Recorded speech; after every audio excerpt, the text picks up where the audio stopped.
Hello. Hello, hello. Where's my model? There it is.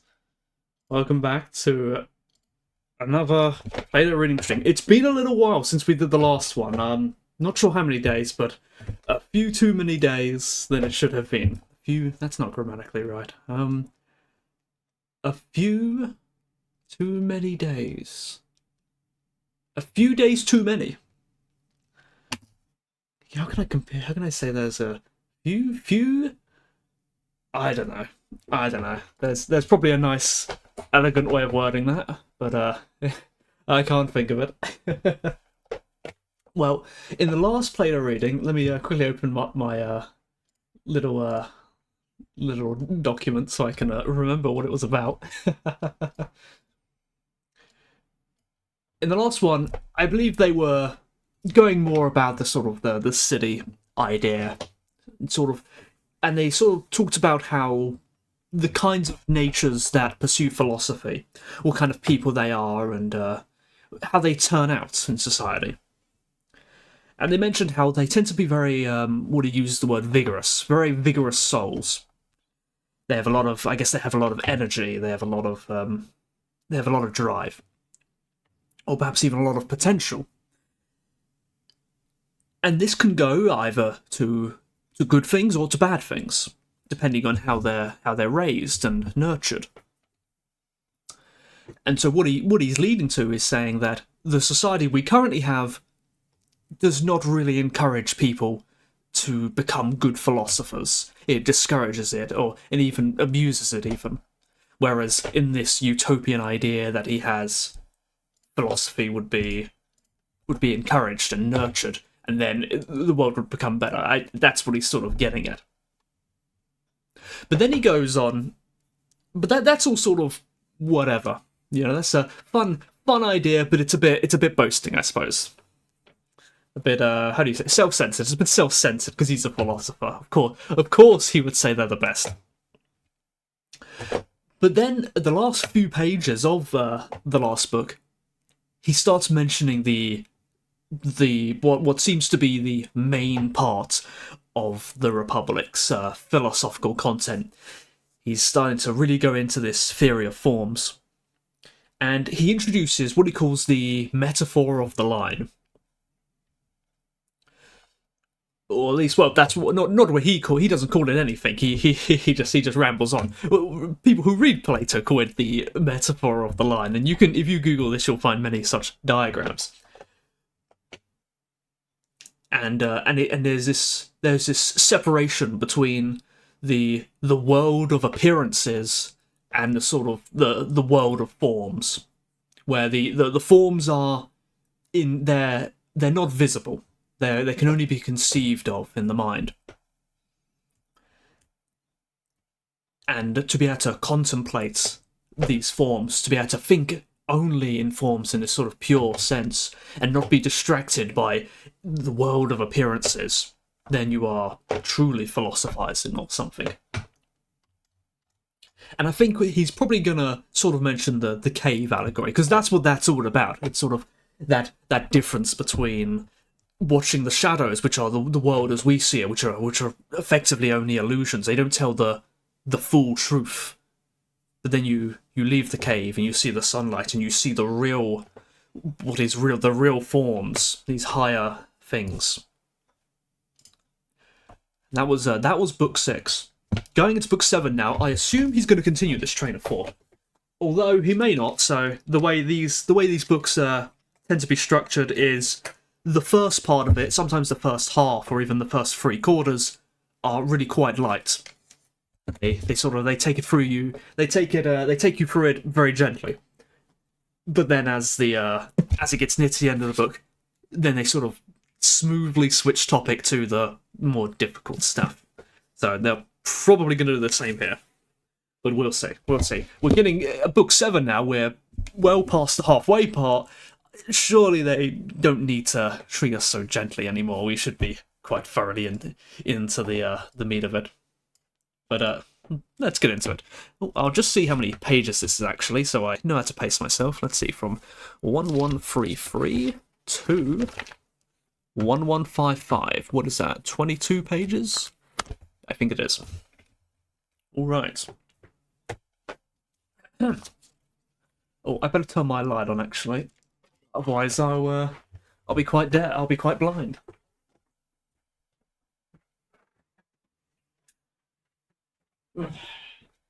There's one thing. If you ever read a book, it's actually rather important to have good lighting. Even if you feel you can see the pages and you can read the pages, if it's not as clear as possible, if it's not as well lit as possible, I mean, it is quite straining. There's a sort of a story they say of who is it? It was a poet. I forget the name. He wears very thick glasses. What does he write? Is it Alan Poe? I'm not sure, but there's a poet, and when he was young, when he first got into reading, he was punished for reading. He lived with like his aunt or something, and the aunt was very abusive, and so he could only read in dark corners when nobody was there, and he ruined his eyesight at a very young age, which was quite tragic.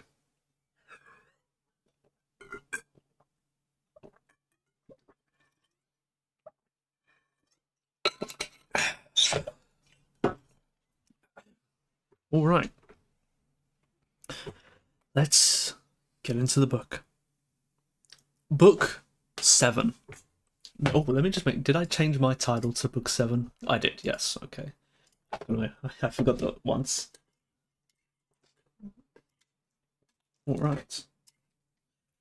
Book 7. Oh, actually, I will read the last paragraph in the previous book, so that we... Because in the actual Plato, there's no books 1, 2, 3, whatever, it's just one big text, there's no...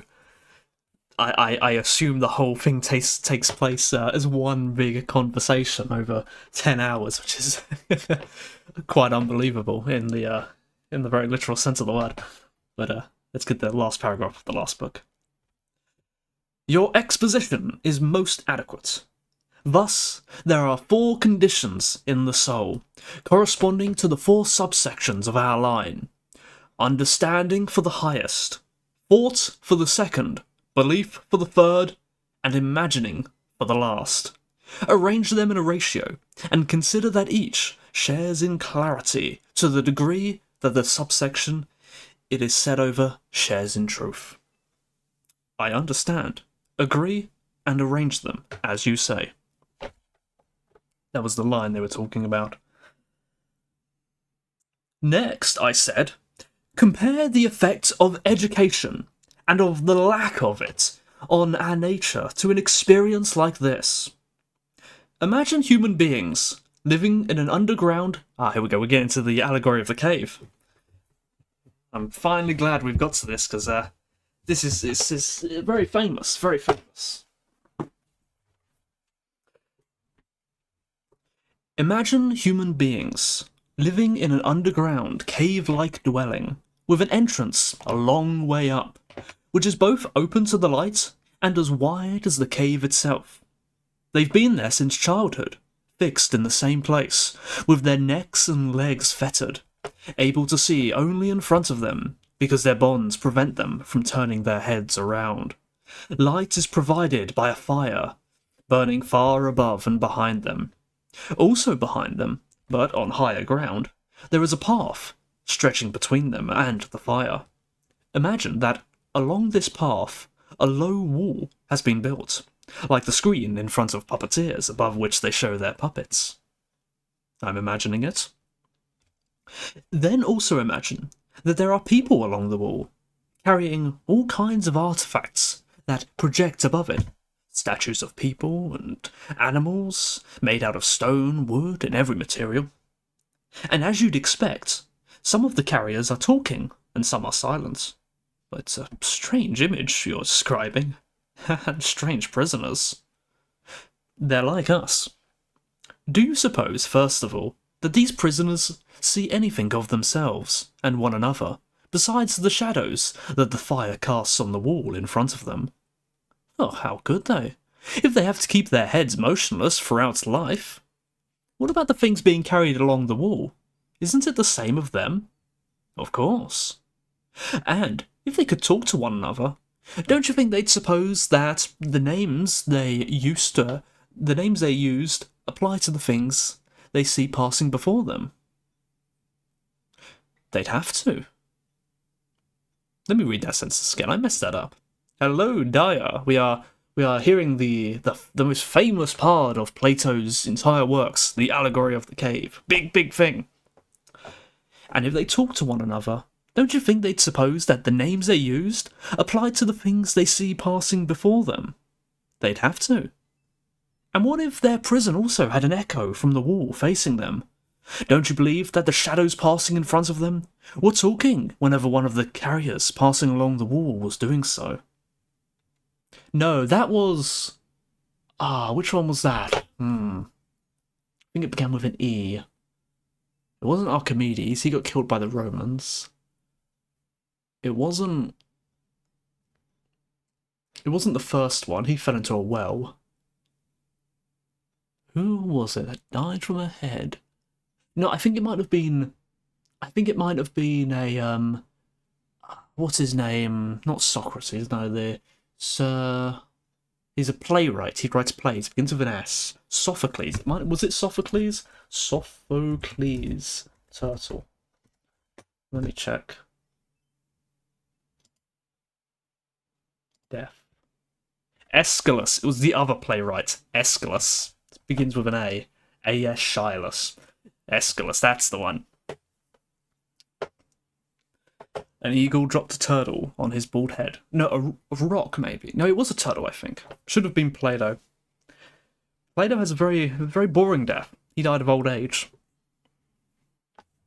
He managed to live out his days. How boring indeed. Imagine dying of old age. Who would want that? And what if their prison also had an echo from the wall facing them? Don't you think they'd believe that the shadows passing in front of them were talking whenever one of the carriers passing along the wall was doing so? I certainly do. Then the prisoners would, in every way, believe that the truth is nothing other than the shadows of those artifacts.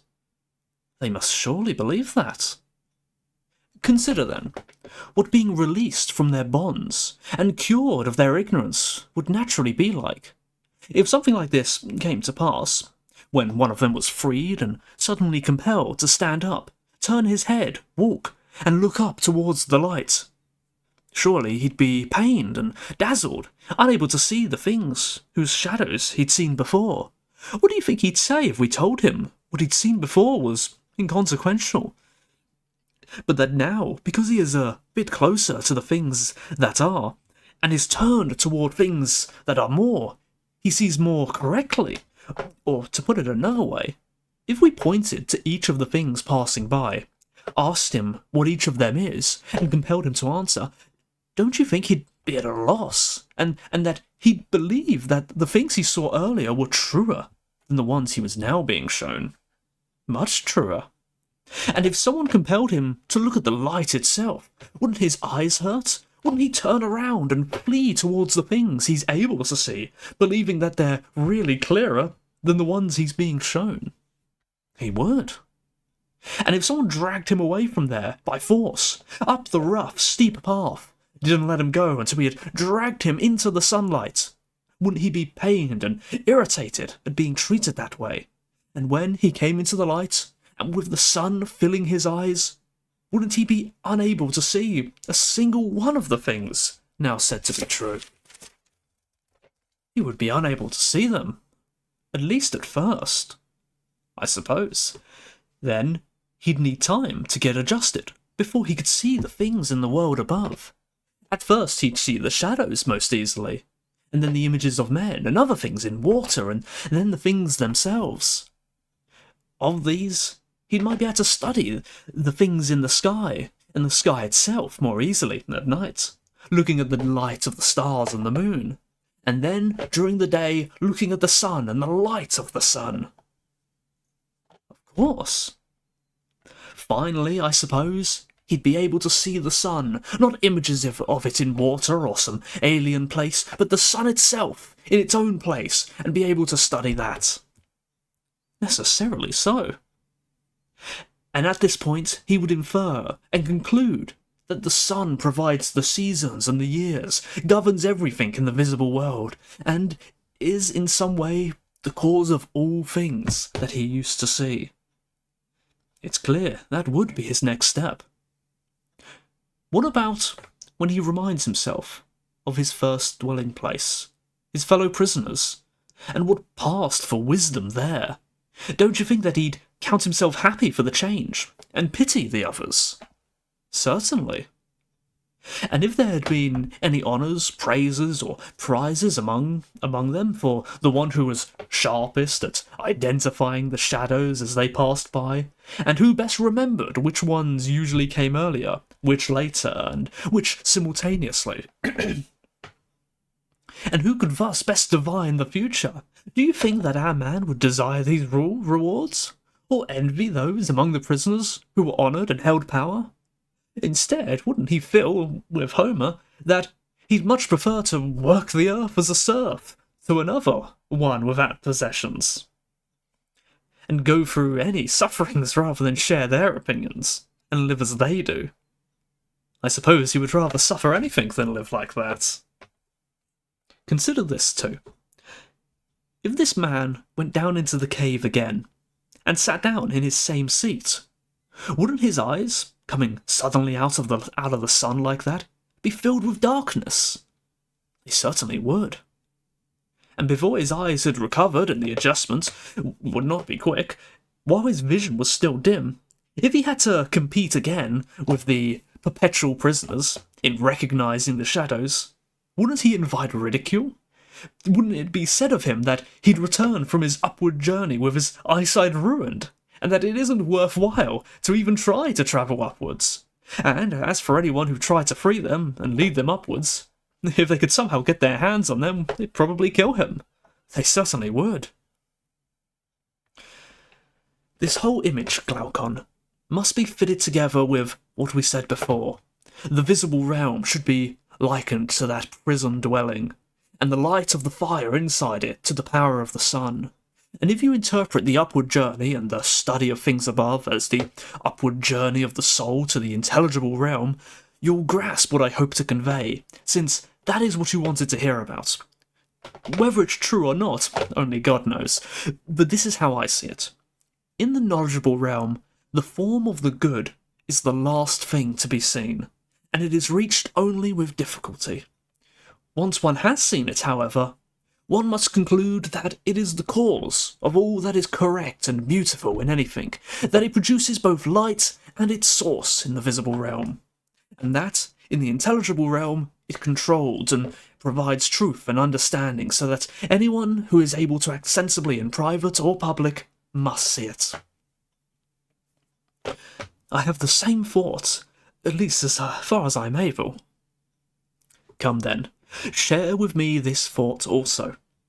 It isn't surprising that the ones who get to this point, are unwilling to occupy themselves with human affairs, and that their souls are always pressing upwards, eager to spend their time above, for, after all, this is surely what we'd expect.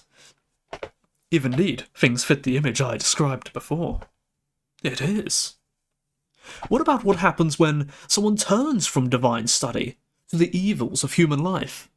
Do you think it's surprising, since his sight is still dim, and he hasn't yet become accustomed to the darkness around him, that he behaves awkwardly and appears completely ridiculous, if he's compelled, either in the courts or elsewhere, to contend about the shadows of justice, or the statues of which they are the shadows, and to dispute about the way these things are understood by people who have never seen justice itself?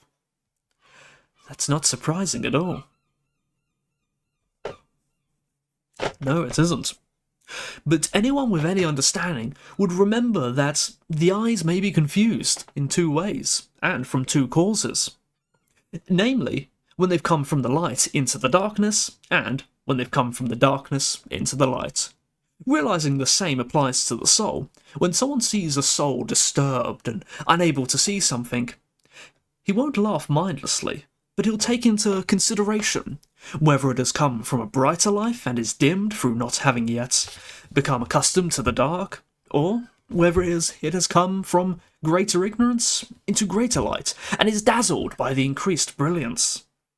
Then he'll declare the first soul happy in its experience and life, and he'll pity the latter.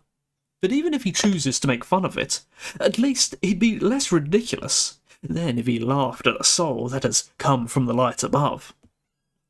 What you say is very reasonable. If that's true, then here's what we must think about these matters. Education isn't what some people declare it to be.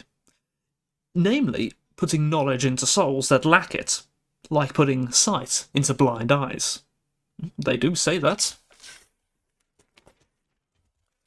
But our present discussion, on the other hand, shows that the power to learn is present in everyone's soul, and that the instrument with which each learns is like an eye that cannot be turned around from darkness to light without turning the whole body. This instrument cannot be turned around from that which is coming into being without turning the whole soul until it is able to study that which is, and the brightest thing that is, namely, the one we call good.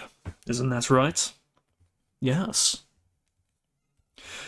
Then education is the craft concerned with doing this very thing, this turning around, and with how the soul can most easily and effectively be made to do it. It isn't the craft of putting sight into the soul. Education takes for granted that sight is there, but that it isn't turned the right way or looking where it ought to look, and it tries to redirect it appropriately. So it seems. And so it seems I shall drink some water.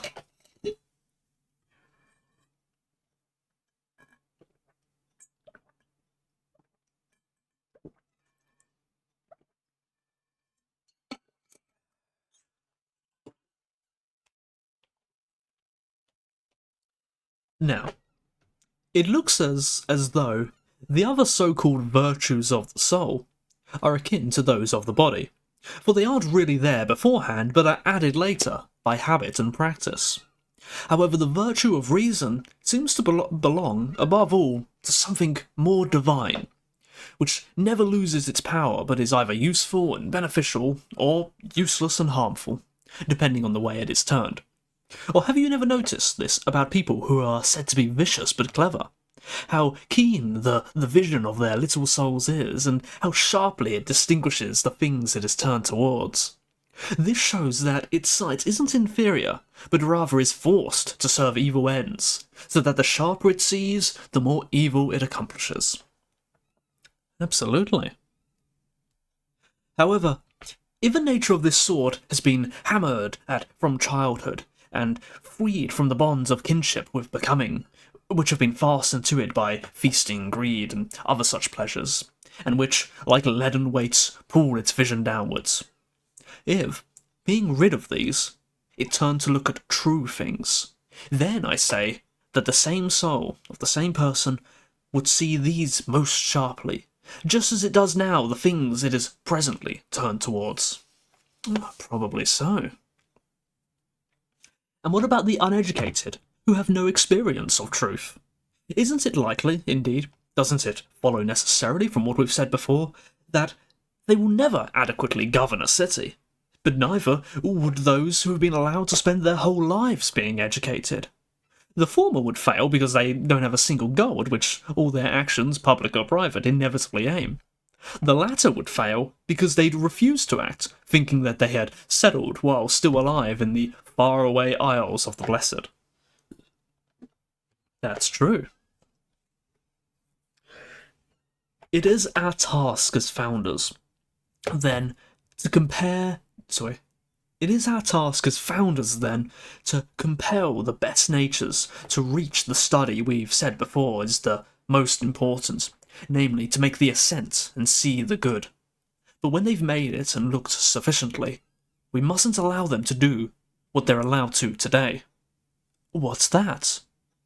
To stay there, and refuse to go down again to the prisoners in the cave and share their labours and honours, whether they are of less worth or greater. Then are we to do them an injustice by making them live a worse life when they could live a better one?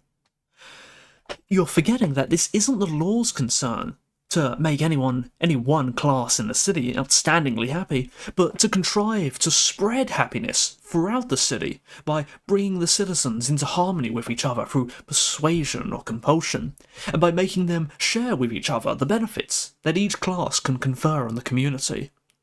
The law produces such people in the city, not in order to allow them to turn in whatever direction they want, but to make use of them to bind the city together. That's true, I had forgotten. Side note here, this seems really quite reminiscent of the Buddhist idea of, what do they call it, enlightenment, nirvana, where someone becomes, I forget the names, they become, is it a bodhisattva? I forget the names, don't quote me, where someone becomes a bodhisattva or something like that. They haven't reached enlightenment, but they are on the brink of it. And if they wanted to, they could go further. They could abandon all desire and such, and they could attain nirvana, and they would escape samsara. They would escape the circle of rebirths. True enlightenment. However, they choose not to. Well, at least I think the Buddha chooses not to. He instead chooses to remain in samsara. He chooses to remain and continuously reincarnate, because being so close to enlightenment, he is able to help others. Whereas, if he went all the way, he would leave. He would leave and he would not be able to help anyone. And so there is that sort of self-sacrifice there to carry up the rest. And this seems to me the same idea. Fascinating stuff. That's true, I had forgotten. Observe then, Glaucon, that we won't be doing an injustice to those who have become philosophers in our city, and that what we'll say to them when we compel them to guard and care for the others will be just. We'll say, when people like you come to be in other cities, they're justified in not sharing in their city's labours, for they've grown there spontaneously, against the will of the Constitution, and what grows of its own accord, and owes no debt for its upbringing, has justice on its side when it isn't keen to pay anyone for that upbringing. But we've made you kings in our city, and leaders of the swarm, as it were, both for yourselves and for the rest of the city. You're better and more completely educated than the others, and are better able to share in both types of life. Therefore each of you in turn must go down to live in the common dwelling place of the others, and grow accustomed to seeing in the dark. When you are used to it, you'll see vastly better than even the people there, and because you've seen the truth about fine, just, and good things, you'll know each image for what it is, and also that of which it is the image. Thus, for you, and for us, the city will be governed, not like the majority of cities nowadays, by people who fight over shadows and struggle against one another in order to rule, as if that were a great good, but by people who are awake rather than dreaming, for the truth is surely this: a city whose prospective rulers are least eager to rule must, of necessity, be most free from civil war, whereas a city with the opposite kind of rulers is governed in the opposite way. Absolutely. Then do you think that those we've nurtured will disobey us and refuse to share the labours of the city, each in turn, while living the greater part of their time with one another in the pure realm? It isn't possible, for we'll be giving just orders to just people. Each of them will certainly go to rule as to something compulsory, however, which is exactly the opposite of what's done by those who now rule in each city. This is how it is. If you can find a way of life that's better than ruling for the prospective rulers, your well-governed city will become a possibility. For only in it will the truly rich rule. Not those who are rich in gold, but those who are rich in the wealth that the happy must have, namely, a good and rational life. But if beggars, hungry for private goods, go into public life, thinking that the good is there for the seizing, then the well-governed city is impossible, for then ruling is something fought over, and this civil and domestic war destroys these people and the rest of the city as well. That's very true. Can you name any life that despises political rule besides that of the true philosopher? No, by God, I can't. But surely it is those who are not lovers of ruling who must rule, for if they don't, the lovers of it, who are rivals, will certainly fight over it. Of course. Then who will you compel to become guardians of the city, if not those who have the best understanding of what matters for good government, and who have other honours than political ones, and a better life as well? Oh, no one.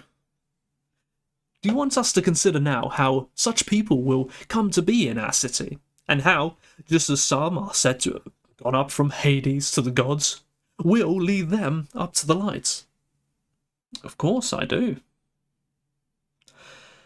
This isn't, it seems, a matter of tossing a coin, but of turning a soul from a day that is a kind of night to the true day, the ascent to what is, which we say is true philosophy. Indeed. Then mustn't we try to discover the subjects that have the power to bring this about? Of course. So, what subjects is it, Glaucon, that draws the soul from the realm of the becoming to the realm of what is? And it occurs to me as I'm speaking that we said, didn't we, that it is necessary for the prospective rulers to be athletes in war when they're young. Yes, we did. Then the subjects we're looking for must also have this characteristic, in addition to the former one. Wait, which one? It mustn't be useless to warlike men. If it's at all possible, indeed it mustn't. Now, prior to this, we educated them in music and poetry and physical training. We did. And physical training is concerned with what comes into being and dies, for it oversees the growth and decay of the body. Apparently. So, it couldn't be the subject of what we are looking for. No, it couldn't. Then, could it be the music and poetry we've described before? But that, if you remember, is just the counterpart of physical training. It educated the guardians through habits. Its harmonies gave them a certain harmoniousness, not knowledge. Its rhythms gave them a certain rhythmical quality, and its stories, whether fictional or nearer to the truth, cultivated other habits akin to these.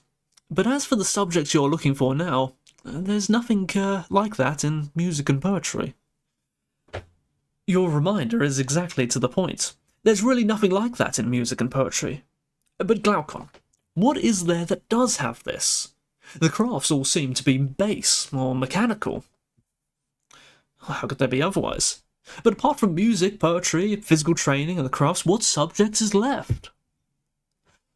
Well, we can't find anything apart from these. Let's consider one of the subjects that touches all of them.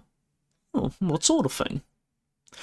For example, that common thing that every craft, every type of thought, and every science uses, and that is among the first compulsory subjects for everyone. What's that? That inconsequential matter of distinguishing the one, the two, and the three. In short, I mean number and calculation. For isn't it true that every craft and science must have a share in that? They certainly must. Then, so must warfare. Absolutely. In the tragedies, at any rate, Palamedes is always showing up Agamemnon as a totally ridiculous general, haven't you noticed? He says that by inventing numbers, he established how many troops there were in the Trojan army, and counted their ships and everything else, implying that they were uncounted before, and that Agamemnon, if indeed he didn't know how to count, didn't even know how many feet he had. What kind of general do you think that made him? A very strange one, if that's true. Then won't we set down this subject as compulsory for a warrior, so that he is able to count and calculate? More compulsory than anything. If that is, he's to understand anything about setting his troops in order, or if he's even able to be properly human. Then do you notice the same thing about this subject that I do? And what's that? That this turns out to be one of the subjects we're looking for that naturally leads to understanding. But no one uses it correctly, namely as something that is really fitted in every way to draw one towards being. What do you mean? I'll try to make my view as clear as possible. I'll distinguish for myself the things that do or don't lead in the direction we mentioned, and you must study them along with me and either agree or disagree, and that way we may come to know more clearly whether the things are indeed as I divine. Do point them out. I'll point out then, if you can grasp it, that some sense perceptions don't summon the understanding to look into them, because the judgment of sense perception is itself adequate, while others encourage it in every way to look into them, because sense perception seems to produce no sound result. You're obviously referring to the things appearing in the distance and to, is that a French word? And to tromper l'œil paintings. You're not quite getting my meaning. Then what do you mean? The ones that don't summon the understanding are those that don't go off in opposite perceptions at the same time, but the ones that do go off in the way I call summoners.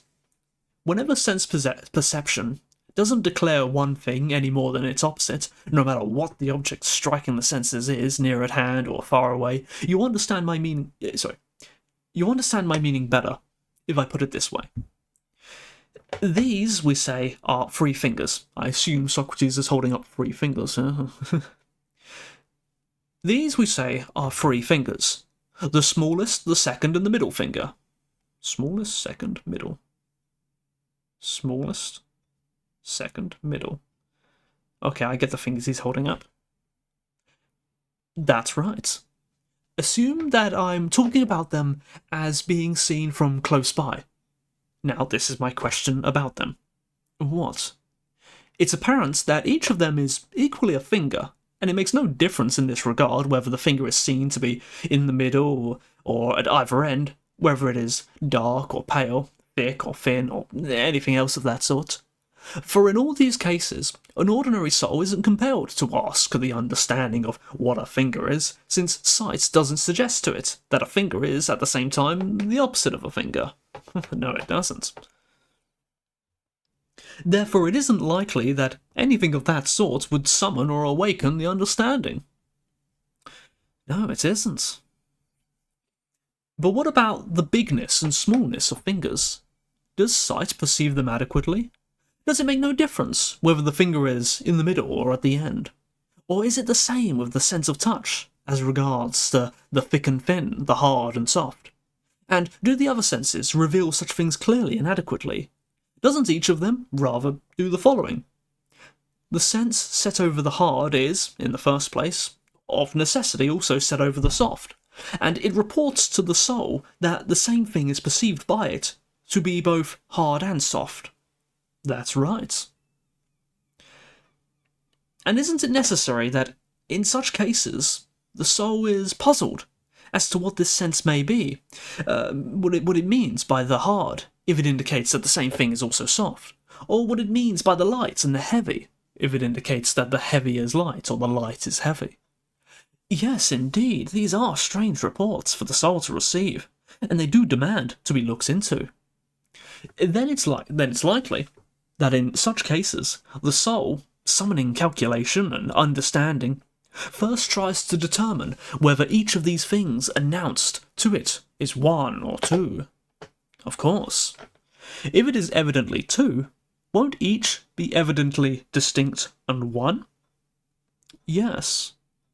Then, if each is one, and both is two, the soul will understand that the two are separate, for it wouldn't understand the inseparable to be two, but rather one. That's right. Sight, however, saw the big and the small, not as separate, but as mixed up together. Isn't that so? Yes. And in order to get clear about all this, understanding was compelled to see the big and the small not as mixed up together, but as separate, the opposite way from sight. True. And isn't it from these cases that it first occurs to us to ask what the big is and what the small is? Absolutely. And because of this, we called the one intelligible and the other visible. That's right. This, then, is what I was trying to express before when I said that some things summon thought, while others don't. Those that strike the relevant sense at the same time as their opposites, I call summoners. Those that don't do this do not awaken understanding. Now I understand. I think you're right. Well then, which of them do number and the one belong? I don't know. Reason it out from what we've said before. If the one is adequately seen by itself, by itself, or is so perceived by any of the other senses, then as we were saying in the case of fingers, it wouldn't draw the soul towards being. But if something opposite to it is always seen at the same time, so that nothing is apparently any more one than the opposite of one, then something would be needed to judge the matter. The soul would then be puzzled, would look for an answer, would stir up its understanding, and would ask what the one itself is. And so this would be among the subjects that leads the soul and turns it around towards the study of that which is. But surely the sight of the one does possess this characteristic to a remarkable degree, for we see the same things to be both one and an unlimited number at the same time. Then, if this is true of the one, won't it also be true of all numbers? Of course. Now, calculation and arithmetic are wholly concerned with numbers. That's right. Then evidently, they lead us towards truth. Supernaturally so. Then they belong, it seems, to the subjects we're seeking. They are compulsory for warriors because of their orderly ranks, and for philosophers because they have to learn to rise up out of becoming and grasp being, if they are to ever become rational. That's right.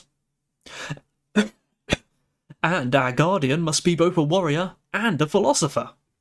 Certainly. Then it would be appropriate, Glaucon, to legislate this subject for those who are going to share in the highest offices in the city, and to persuade them to turn to calculation and to take it up, not as laymen do, but staying with it until they reach the study of the natures of the numbers by means of understanding itself.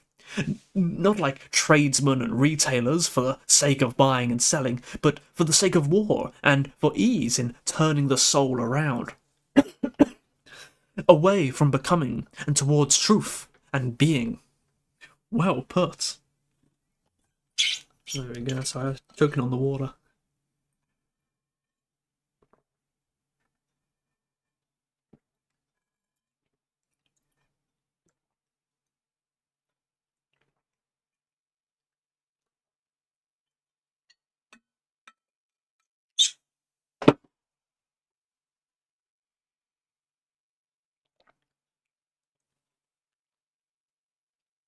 Moreover, it strikes me now that it has been mentioned how sophisticated the subject of calculation is, and in how many ways it is useful for our purposes, provided that one practices it for the sake of knowing rather than trading. How is it useful? In the very way we were talking about. It leads the soul forcibly upwards, and compels it to discuss the numbers themselves, never permitting anyone to propose for discussion numbers attached to visible or tangible bodies. You know what those who are clever in these matters are like. If in the course of the argument someone tries to divide the one by itself, they laugh and won't permit it. If you divide it, they multiply it, taking care of that one thing never to be found to be many parts rather than one. That's very true. Then what do you think would happen, Glaucon, if someone were to ask them, what kind of numbers are you talking about? In which one is it you assume it to be? Each one equal to each other? Without the least difference and containing no internal parts? I think they'd answer that they are talking about those numbers that can be grasped only in thought, and can't be dealt with in any other way. Then do you see that it's likely that this subject really is compulsory for us, since it apparently compels the soul to use understanding itself, on the truth itself? Indeed, it most certainly does. And what about those who are naturally good at calculation and reasoning? Have you already noticed that they're naturally sharp, so to speak, in all subjects, and that those who are slow at it, if they're educated and exercised in it, even if they're benefited in no other way, nonetheless improve and become generally sharper than they were? That's true. Moreover, I don't think you'll easily find subjects that are harder to learn or practice than this. No, indeed. Then, for all these reasons, this subject isn't to be neglected, and the best natures must be educated in it. I agree. Then, for all these reasons, the subject isn't to be... Oh, sorry, I read that one again. I agree. Let that, then, be one of our subjects. Second, let's consider whether the subject that comes next is also appropriate for our purposes. Which subject is that? Do you mean geometry? That's the very one I have in mind. Insofar as it pertains to war, it's obviously appropriate.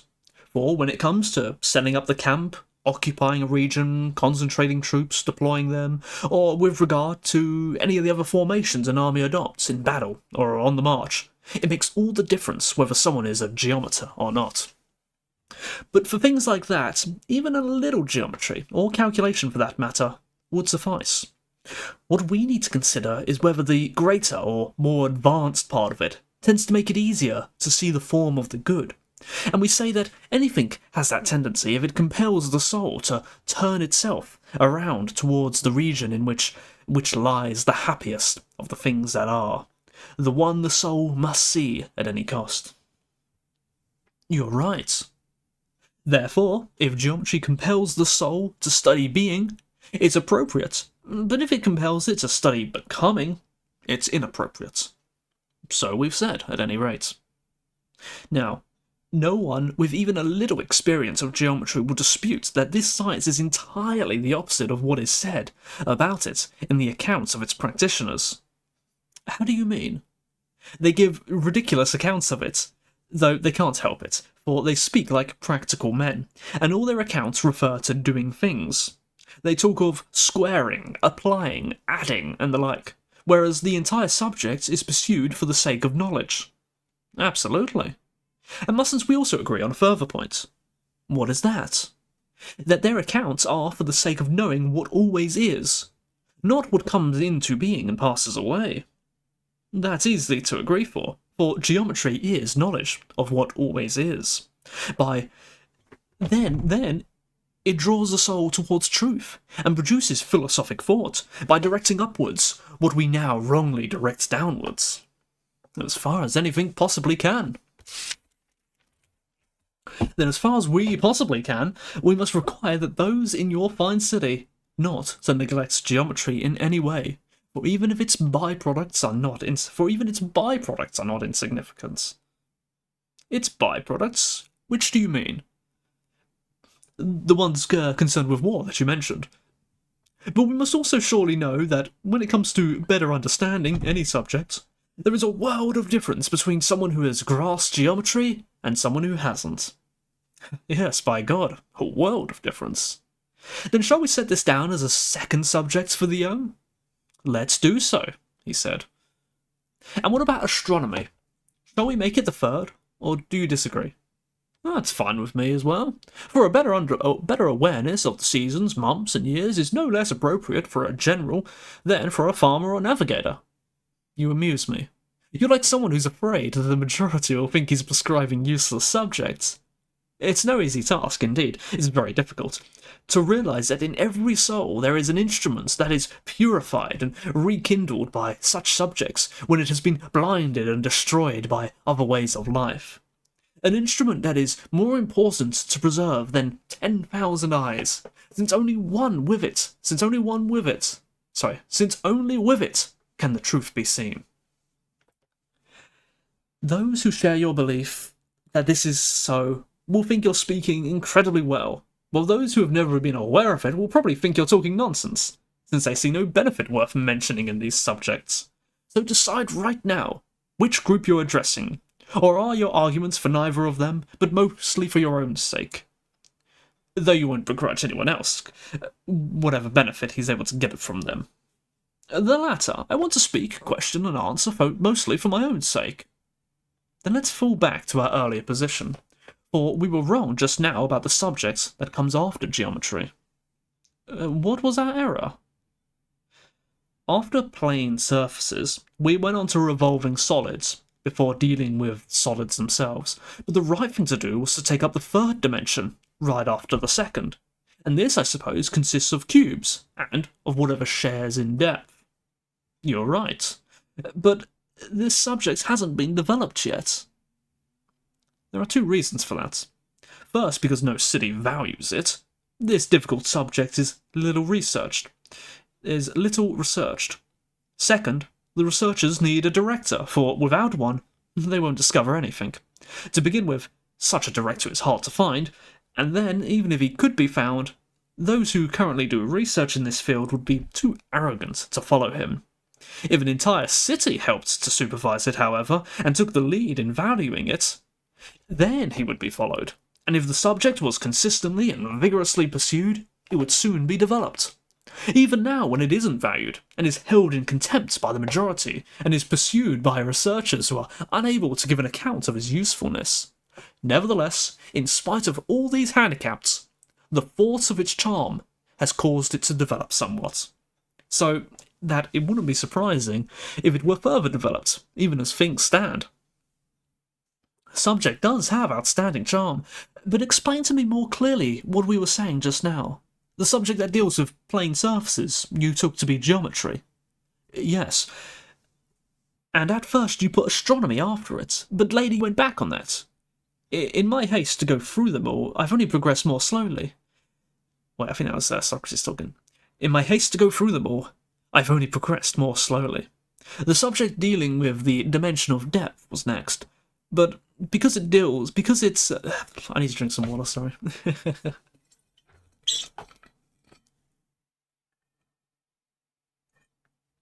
Actually, I'll tell you what, we're at a halfway mark, so I'm going to take my 5-minute break here, regather my focus and my voice.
I have returned. Oh, where was I? Something about outstanding charm, astronomy, blah blah blah blah blah blah. Ah, yes. At first you put astronomy after geometry, but later you went back on that. In my haste to go through them all, I've only progressed more slowly.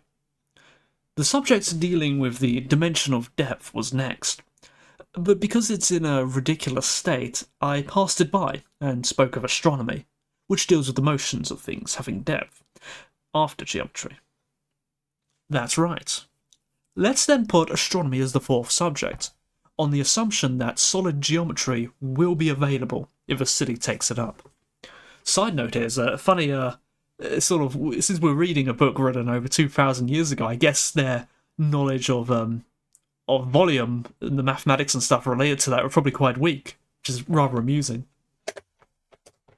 But clearly the writing was on the wall that it could be figured out, it's just a matter of studying it enough. And clearly at the time of writing this, that hadn't happened yet.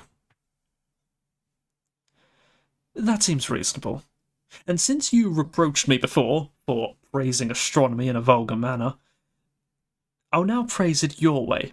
For I think it's clear to everyone that astronomy compels the soul to look upwards, and leads it from things here to things there.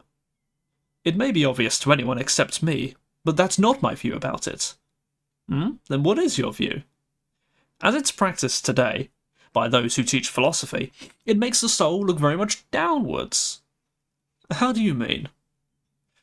In my opinion, your conception of higher studies is a good deal too generous, for if someone were to study something by leaning his head back and studying ornaments on a ceiling, it looks as you'd say he's studying not with his eyes, but with his understanding. Perhaps you're right and I'm foolish, but I can't conceive of any subject making the soul look upwards except one concerned with that which is, and that which is invisible. If anyone attempts to learn something about sensible things, whether by gaping upwards or squinting downwards, I'd claim, since there's no knowledge of such things, that he never learns anything, and that, even if he studies lying on his back on the ground, floating on it in the sea, his soul is looking not up, but down. You're right to reproach me, and I've been justly punished. But what did you mean when you said that astronomy must be learned in a different way from the way in which it is learned at present, if it's to be useful for our purposes? It's like this. We should consider the decorations in the sky to be the most beautiful and most exact of visible things, seeing that they're embroidered on a visible surface. But we should consider their motions to fall far short of the true ones. Motions that are really slow or fast as measured in true numbers, that trace out true geometrical figures, that are all in relation to one another, and that there are true motions of the things carried along in them. And these, of course, must be grasped by reason and thought, not by sight. Or do you think otherwise? Not at all. Side note here, I think Plato is making the classic assumption that the celestial bodies are perfectly mathematical. But in reality they are rather chaotic, and only observation can understand it. Therefore, we should use the embroidery in the sky as a model in the study of these other things. If someone experienced in geometry were to come upon plans very carefully drawn out and worked out by Daedalus or some other craftsman or artist, he'd consider them to be finely executed, but he'd think it ridiculous to examine them seriously in order to find the truth in them, about the equal, the double, or any other ratio. How could it be anything other than ridiculous? Then don't you think that a real astronomer will feel the same when he looks at the motions of the stars? He'll believe that the craftsmen of the heavens arranged them and all that's in them in the finest possible way for such things. But as for the ratio of night to day, or days to a month, or months to a year, or of the motions of the stars to any one of them, or to each other, don't you think he'd consider it strange to believe that they're always the same and never deviate anywhere at all, or to try in any sort of way to grasp the truth about them, since they're connected to the body and visible? That's my opinion now, now that I hear it from you. He's assuming I'm reading this right, he's assuming that the months, the days and seasons are perfectly always the same, but they're not. They're slightly different. And so this whole idea falls apart. But I shouldn't judge so much. Then, if by really taking part in astronomy we're to make the naturally intelligent part of the soul useful instead of useless, let's study astronomy by means of problems, as we do geometry, and leave the things in the sky alone. Perhaps that is what he's saying. Yes, perhaps I was misreading it. Perhaps he is indeed saying that the actual stars are, as we visibly see them, are not perfect, but maybe in theory they could be perfect. I don't know. Let's just keep reading on. Let's keep reading on. I'm reading too much into it before I've even read it. The task you're prescribing is a lot harder than anything now attempted in astronomy. And I suppose that, if we are to be of any benefit as lawgivers, our prescriptions for the other subjects will be of the same kind. But have you any other appropriate subject to suggest? Not offhand. Well, there isn't just one form of motion, but several. Perhaps a wise person could list them all, but there are two that are evident. Excuse me. But there are two that are evident even to us. What are they? Besides the one we've discussed, there is also its counterpart. What's that? It's likely, as the eyes fasten on astronomical motions, so the ears fasten on harmonic ones, and that the sciences of astronomy and harmonics are closely akin. This is what the Pythagoreans say, Glaucon, and we agree, don't we? We do. Side note, I read about the Pythagoreans. The Pythagoreans believed that the ratios of the planets and the stars and generally the celestial bodies, those ratios were similar to musical harmonies, the ratios in music. And that these were, and as just as you, by pulling a string taut at different ratios, you can produce different sounds. The celestial bodies must also make a sound, but this sound is obviously inaudible unless you have some kind of higher understanding. And the legend goes that Pythagoras could hear the sound of the celestial bodies, and he said it was the most harmonious thing ever. Of course, the ratios of the celestial bodies, if you did cause them to produce a sound, it would not be a very good sound, but I digress. This is what the Pythagoreans say, Glaucon, and we agree, don't we? We do. Therefore, since the subject is so huge, shouldn't we ask them what they have to say about harmonic motions, and whether there is anything else besides them, all the while keeping our own goal squarely in view? And what's that? That those whom we are rearing should never try to learn anything incomplete. Anything that doesn't reach the end that everything should reach, the end we've mentioned just now in the case of astronomy. Or don't you know that people who do something similar in... Or don't you know that people do something similar in harmonics? Measuring audible consonances and sounds against one another. They labour in vain, like present-day astronomers. Yes, by the gods. And pretty ridiculous they are, too.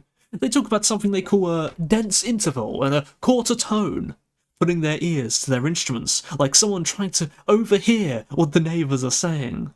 And some say that they hear a tone in between, and that it is the shortest interval by which they must measure, while others argue that this tone sounds the same as a quarter tone. Both put ears before understanding. You mean those excellent fellows who torment their strings, torturing them and stretching them on pegs? I won't draw out the analogy by speaking of blows of the plectrum, or the accusations or denials, and boastings on the part of the strings. Instead, I'll cut it short by saying that these aren't the people I'm talking about. The ones I mean are the ones we just said we were going to question about harmonics. Well, they do the same as astronomers. They seek out the numbers that are to be found in these audible consonances, but they don't make the ascent to problems. They don't investigate, for example, which numbers are consonant and which aren't, or what the explanation is of each. But that would be a superhuman task. Yes, it's useful in the search for the beautiful and the good, but pursued for any other purpose, it's useless. Probably so. Moreover, I take it that if inquiry into all these subjects we've mentioned brings out their association and relationship with one another, and draws conclusions about their kinship, it does contribute something to our goal, and it isn't labour in vain, but that otherwise it is in vain. I too divine that this is true, but you're still talking about a very big task, Socrates. Do you mean the prelude, or what? Or don't you know that all those subjects are merely preludes to the song itself that must also be learned? Surely you don't think that people who are clever in these matters are dialecticians? No, by God, I don't, although I have met a few exceptions. But did it ever seem to you that those who can neither give nor follow an account know anything at all of the things we say they must know? My answer to that is also no. Then isn't this at last, Glaucon, the song that dialectic sings? It is intelligible, but it is imitated by the power of sight. We said that sight tries at last to look at the animals themselves, the stars themselves, and in the end the sun itself. In the same way, whenever someone tries, through arguments, and apart from all sense perceptions, to find the being itself of each thing and doesn't give up until he grasps the good itself with understanding itself, he reaches the end of the intelligible, just as the other reached the end of the visible. Absolutely. And what about this journey? Don't you call it dialectic? I do. And then release from bonds, and the turning around from shadows to statues, and the light and the fire, and then the way up out of the cave to the sunlight, and there the continuing inability to look at the animals, the plants, and the light of the sun, but the newly acquired ability to look at the divine images in water and shadows of the things that are, rather than, as before, merely shadows of statues thrown by another sort of life, that is itself a shadow in relation to the sun. All this business of the craft we've mentioned before has the power to awaken the best parts of the soul, and lead it upwards to the study of the best among the things that are, just as before, the clearest thing in the body was led to the brightest thing in the body, in the bodily and visible realm. I accept that this is so, even though it seems very hard to accept it in one way and hard not to accept it in another. All the same, we have to return to these things often in the future, rather than having to hear them just once now. Let's assume that what we've said is so, and turn to the song itself, discussing it in the same way as we did the prelude. So tell us, what is the sort of power dialectic has? What forms is it divided into, and what paths does it follow? For these lead at last, it seems, towards that place, which is a rest from the road, so to speak, and an end of the journeying for the one who reaches it. You won't be able to follow me any longer, Glaucon, even though there is no lack of eagerness on my part to lead you. For you would no longer be seeing an image of what we're describing, but the truth itself. At any rate, that's how it seems to me. That it is really so is not worth insisting on any further. But there is something to be seen. That is something we must insist on. Isn't that so?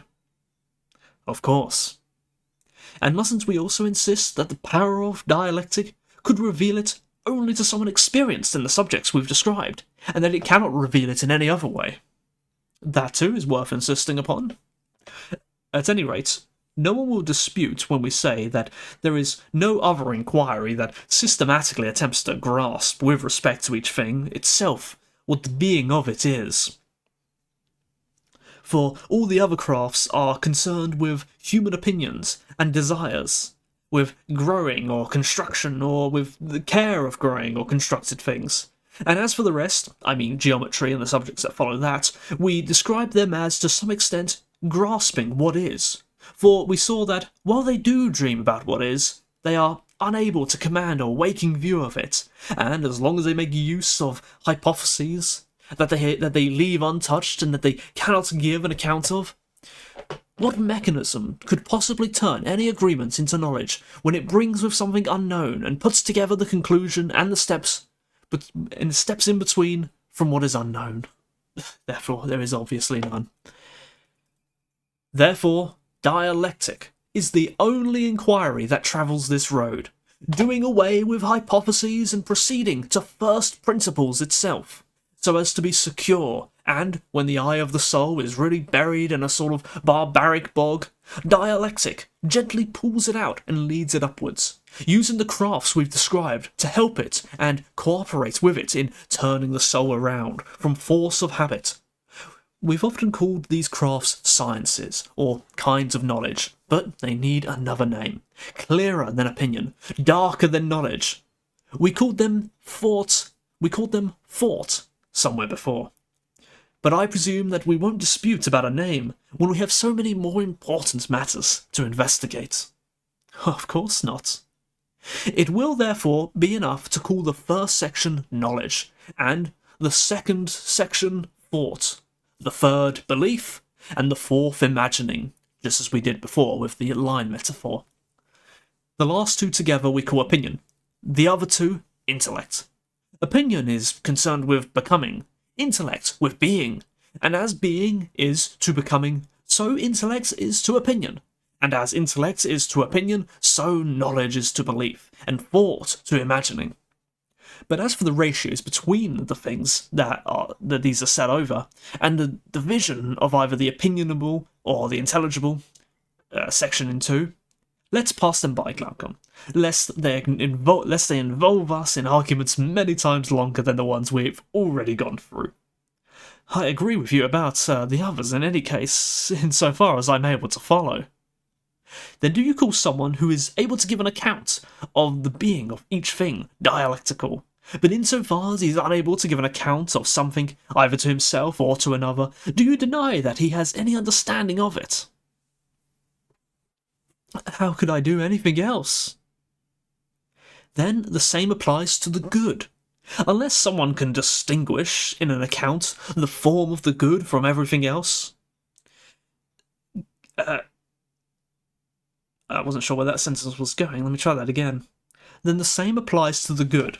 Unless someone can distinguish, in an account, the form of the good from everything else, can survive all refutation as if in a battle, striving to judge things not in accordance with opinion, but in accordance with being, and can come through all of this, with his hair intact, with his accounts still intact, you'll say that he doesn't know the good itself, or any other good. And if he gets a hold of some image of it, you will say that it's through opinion, not knowledge, for he is dreaming and asleep throughout his present life, and before he wakes up here, he will arrive in Hades and go to sleep forever. Yes, by God, I'll certainly say all of that. Then, as for those children of yours, whom you're rearing and educating in theory, if you've ever reared them, in fact, I don't think you'd allow them to rule in your city, or be responsible for the most important things while they are as irrational as incommensurable lines. Certainly not. Then you'll legislate that they are to give the most attention to education that will enable them to ask and answer questions most knowledgeably. I'll legislate that indeed. Then do you think that we've placed dialectic at the top of the other subjects, like a coping stone, and that no other subjects can rightly be placed above it, but that our account of the subjects that a future ruler must learn has come to an end? Probably so. Then it remains for you to deal with the distribution of these subjects, with the question of whom will assign them, and in what way. That's clearly next. Do you remember what sort of people we chose in our earliest section of rulers? Of course I do. In the other respects, the same natures have to be chosen. We have to select the most stable, the most courageous, and as far as possible, the most graceful. In addition, we must look not only for people who have a noble and tough character, but for those who have the natural qualities conducive to this education of ours.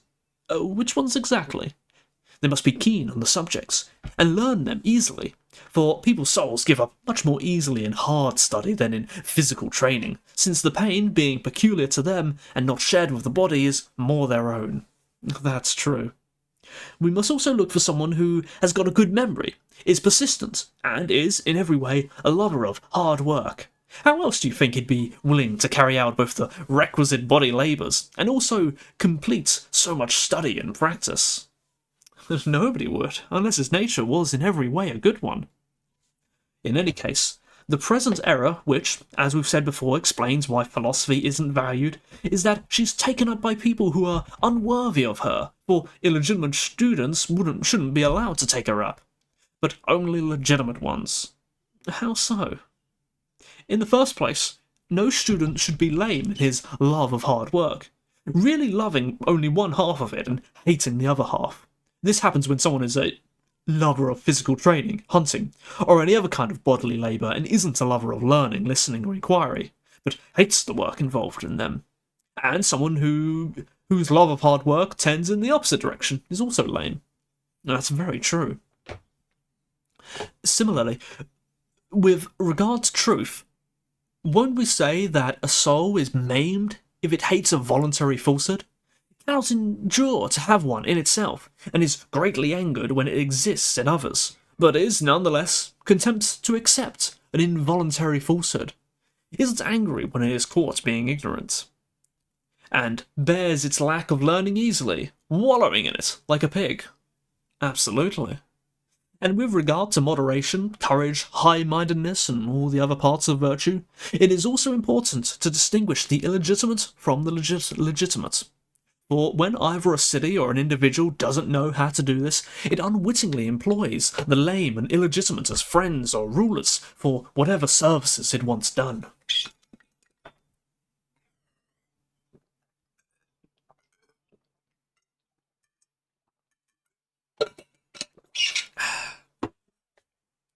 That's just how it is. So, we must be careful in all these matters. For if we bring people who are sound of limb and mind to so great a subject and training, and educate them in it, even justice itself won't blame us, and will save the city and its constitution. But if we bring people of a different sort, we'll do the opposite, and let loose an even greater flood of ridicule upon philosophy. And it would be shameful to do that. It certainly would. But I seem to have done something a bit ridiculous myself just now. What's that? I forgot that we were only playing, and so I spoke too vehemently. But I looked upon philosophy as I spoke, and seeing her undeservedly besmirched, I seemed to have lost my temper, and said what I had to say a bit too earnestly, as if I were angry with those responsible for it. Well, that certainly wasn't my impression as I listened to you. But it was mine. As I was speaking, in any case, let's not forget that in our earlier section we chose older people, but that it isn't permitted in this one, for we mustn't believe Solon when he says that as someone grows older, he's able to learn a lot. He can do that even less well than he can run races, for all great and numerous labours belong to the young. Side note, I think everyone knows Solon here, but if you don't, Solon was the sort of founder of Athenian laws. I'm not sure if he was even a real person. I don't know. He has a sort of mythical nature to him.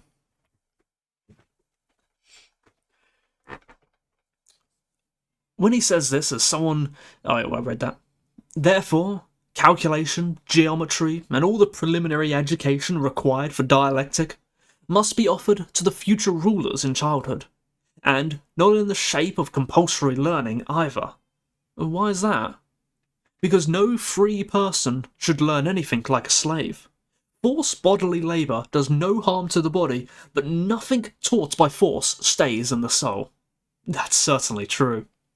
Then don't use force to train the children in these subjects. Use play instead. That way you'll also see better what each of them is naturally suited for. That does seem reasonable. Do you remember that we stated that the children were to be led into war on horseback as observers, and that wherever it is safe to do so, they should be brought close and taste blood like puppies? I remember. In all these things, in labours, studies, and fears, the ones who always show the greatest aptitude are to be inscribed on a list. At what age? When they're released from compulsory physical training, for during that period, whether it's 2 or 3 years, young people are incapable of doing anything else, since weariness and sleep are enemies of learning. At the same time, how they fare in this physical training is itself an important test. Of course it is. And after that is to say, from the age of 20, those who are chosen will also receive more honour than the others. Moreover, the subjects they learned, in no particular order as children, they must now bring together as to form a unified vision of their kinship, both with one another and with the nature of that which is. At any rate, only learning of that sort holds firm in those who receive it. It is also the greatest test of who is naturally dialectical and who isn't, for anyone who can achieve a unified vision is dialectical, and anyone who can't isn't. I agree. Well then, you have to look out for the ones who, most of all, have this ability in them, and who also remain steadfast in their studies in war and in other activities laid down by the law. And after they have reached their 30th year, you'll select them, in turn from among those chosen earlier, and assign them yet greater honours. Then you have to test them by means of the power of dialectic, and discover which of them can relinquish his eyes and other senses, going on with the help of truth to that which by itself is. And this is a task that requires great care. What's the main reason for that? Don't you realise what a great evil comes from dialectic, as it is currently practised? And what evil is that? Those who practiced it are filled with lawlessness. Well, they certainly are. Do you think it's surprising that this happens often? Aren't you sympathetic? Why, isn't it surprising? And why should I be sympathetic? Because it's like the case of a child brought up, surrounded by much wealth and many flatterers in a great and numerous family, who finds out when he has become a man that he isn't the child of his professed parents, and that he can't discover his real ones. Can't you divine what the attitude of someone like that would be to the flatterers, on the one hand, and to his supposed parents on the other, before he knew about his parentage and what it would be when he found out? Or would you rather hear what I divine about that? I'd rather hear your views, indeed.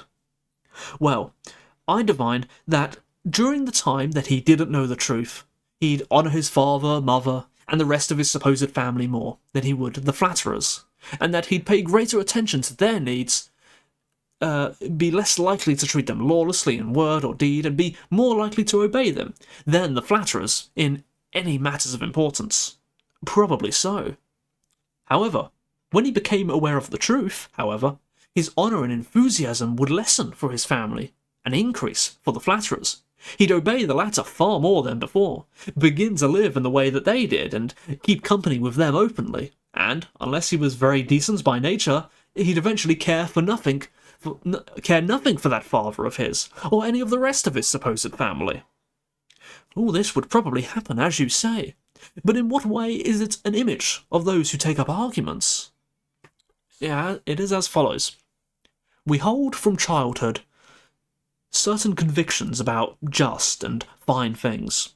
We're brought up with them, as with our parents. We obey and honour them. Indeed we do. There are other ways of living, however, opposite to those, and full of pleasures, that flatter the soul and attract it to themselves, but which don't persuade sensible people, who continue to honour and obey the convictions of their fathers. That's right. And then a questioner comes along and asks someone of this sort, what is the fine?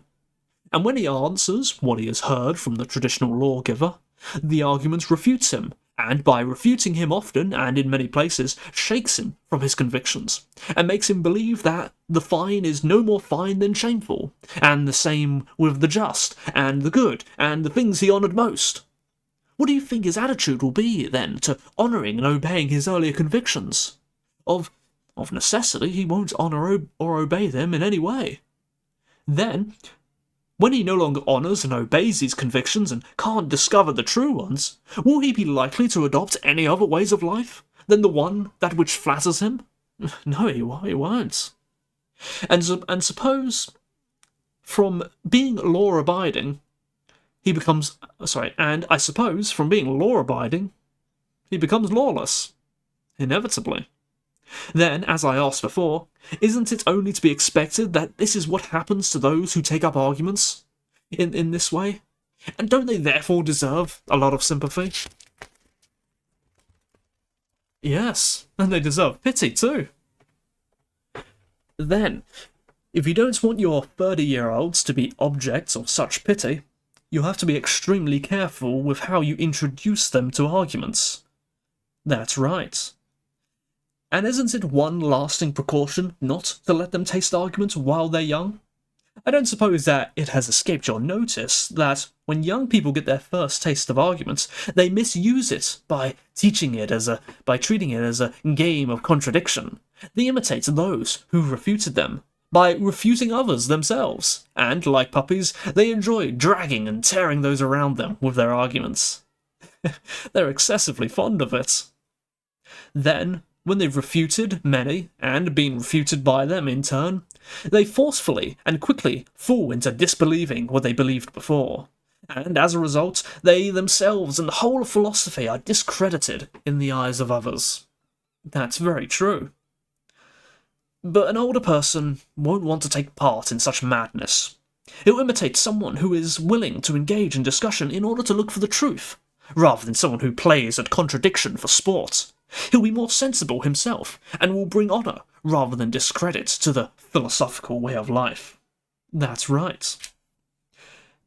And when we've said before that those allowed to take part in arguments should be orderly and steady by nature, not as nowadays when even the unfit are allowed to engage in them, wasn't all that also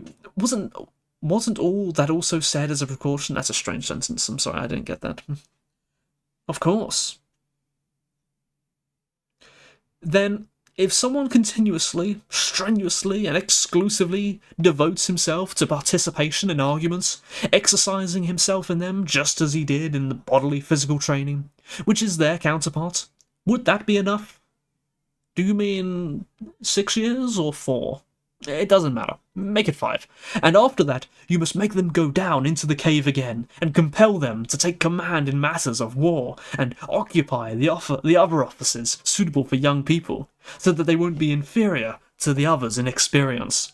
But in these too, they must be tested to see whether they'll remain steadfast, when they're pulled this way and that, or shifted their ground. How much time do you allow for that? 15 years. Then, at the age of 50, those who have survived the tests and have been successful both in practical matters and in the sciences, they must be led to the goal and compelled to lift up the radiant light of their souls to what itself provides light for everything. And once they've seen the good itself, they must each in turn put the city, its citizens, and themselves in order, using it as their model. Each of them will spend most of his time with philosophy, but when his time comes, he must labour in politics and rule for the city's sake, not as if he were doing something fine, but rather something that has to be done.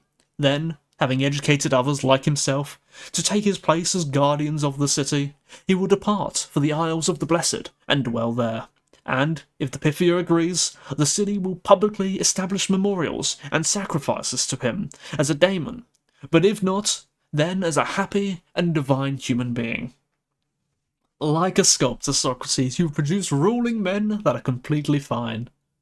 And ruling women too, Glaucon, for you mustn't think that what I've said applies any more to men than it does to women who are born with the appropriate natures.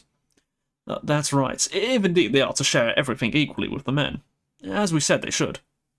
Then, do you agree that the things we've said about the city and its constitution aren't altogether wishful thinking, and that it's hard for them to come about, but not impossible? And do you also agree that they can come about only in the way we've indicated, namely when one or more true philosophers comes into power in a city? who despise present offers. Who despise present honours, thinking them slavish and worthless, and who prize what is right and the honours that come from it above everything, and regard justice as the most important and most essential thing, serving it and increasing it as they set their city in order. How will they do that? They'll send everyone in the city who is over 10 years old into the country.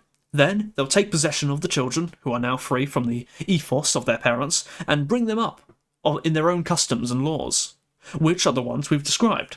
This is the quickest and easiest way for the city and constitution we've described to be established. Become happy and bring the most benefit to the people among whom it's established. That's by far the quickest and easiest way. And in my opinion, Socrates, you've described well how it would come into being, if it ever did.